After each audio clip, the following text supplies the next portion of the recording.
first up, I mean, congratulations on your new album, Gold Dust. Yay! I mean, you have such an incredibly powerful voice. Thank you. Were you born with this musical gift, or was this voice earned through, years of training? I was born with the gift. I hate to say it. My father was an incredible singer. So I grew up watching him perform and was performing with him as early as 2 years old. So I've been doing this since I can remember. Ah, that's so cute. I love that. I love seeing little kids, like the toddlers singing. It's so cute. But let's talk about these songs, starting off with The Bloodline. I mean, that is a deep track. Where did the inspiration come from for this song? It came from witnessing the George Floyd murder on TV as we all watched it together, and it was horrifying and heartbreaking and sickening. But there was a lot of anger at the time, and justified. I co-wrote the song with my husband David and my longtime collaborator Camila Marshall, and Camila and I were thinking about the lyrics of the song and just what the song was going to be about. She said it would be really nice to write about the joyful, like strong moments of the movement, of just a community in general, especially the Black community. I said, wouldn't it be nice to write something about the strength, of all the people before us, the shoulders of very, very, broad shoulders that we stand on now as African Americans in current times. I want to make people aware that there are these amazing people that even through trial and tribulation were able to be and to accomplish so many wonderful things. And I said, I don't want to write about the pain anymore. I want to write about the joy and the strength. And there's so much power in that right there. There's so much. Your album, it's a mix of originals and covers. And the track that inspired your album was Fleetwood Mac's Gold Dust Woman. They have a stellar catalog, but what was it about this song in particular that spoke to you? It's funny when I'm looking for covers, everybody just kind of throws in their 2 cents. And I wasn't really familiar with the song. And it was actually David, my producer, who said, have you thought about doing a Fleetwood Mac? I think Gold Dust Woman would be a great tune.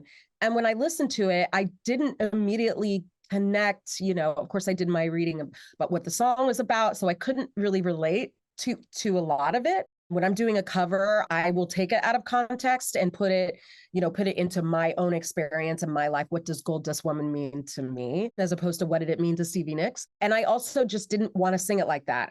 Usually when I'm picking a cover, I will listen to different versions of it to make sure there's A, that too many people haven't covered it, and B, that somebody like me hasn't covered it. So yeah, that's what inspired it. And I really love that kind of old Tina Turner from the Ike and Tina days. And I really wanted to capture her essence with the arrangement. And that's what we did. I was wondering about that, actually. I was like, I feel like there's a lot of Tina Turner in here. Yes.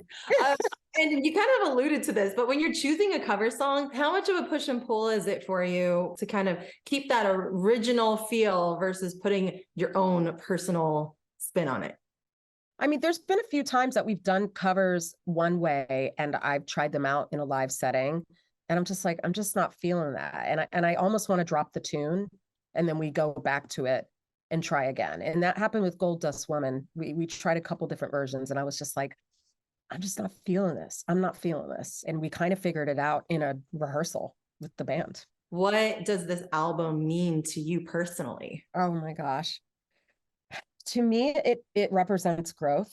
And I say this about every album, not only as a vocalist, but just as a person, as a writer. So many things have happened in my life since my last album. I did a lot of work on my voice. I made a lot of lifestyle changes. So that's what it means to me. To me, it means growth. What are you most excited for fans to hear on it?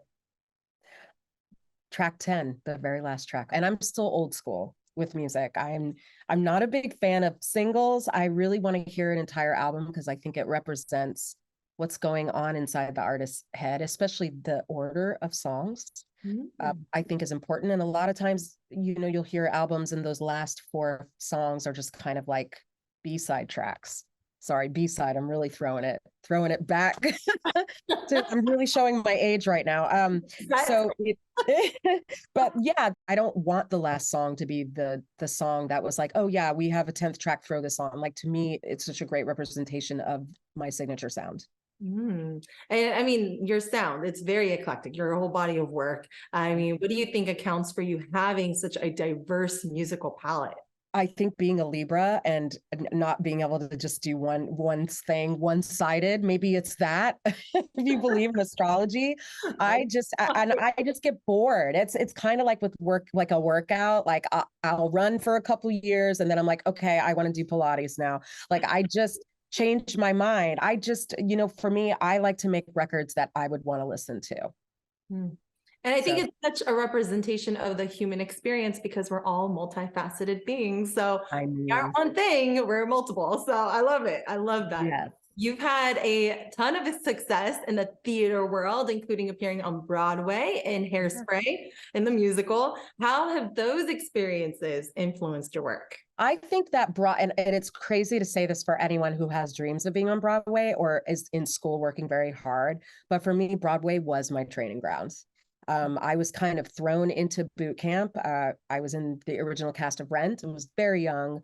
And I just couldn't believe that was my first job out the gate once I moved to New York. But I met so many incredible people in that show and in Hairspray that to this day I still have tight relationships with. So for me, it really prepared me for any other aspect of the music business because Broadway is brutally honest on your body and your vocal skills, your ability to maintain longevity for years at a time in a show, doing 8 shows a week.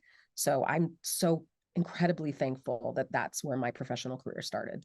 So with this new album under your belt, what are your hopes and plans for the future? To keep making records. And I want people to want to listen to music again from, with real instruments. Nothing against electronic music because I like that too. And there's a place for all of it. But I love that I'm just bringing like old school music back.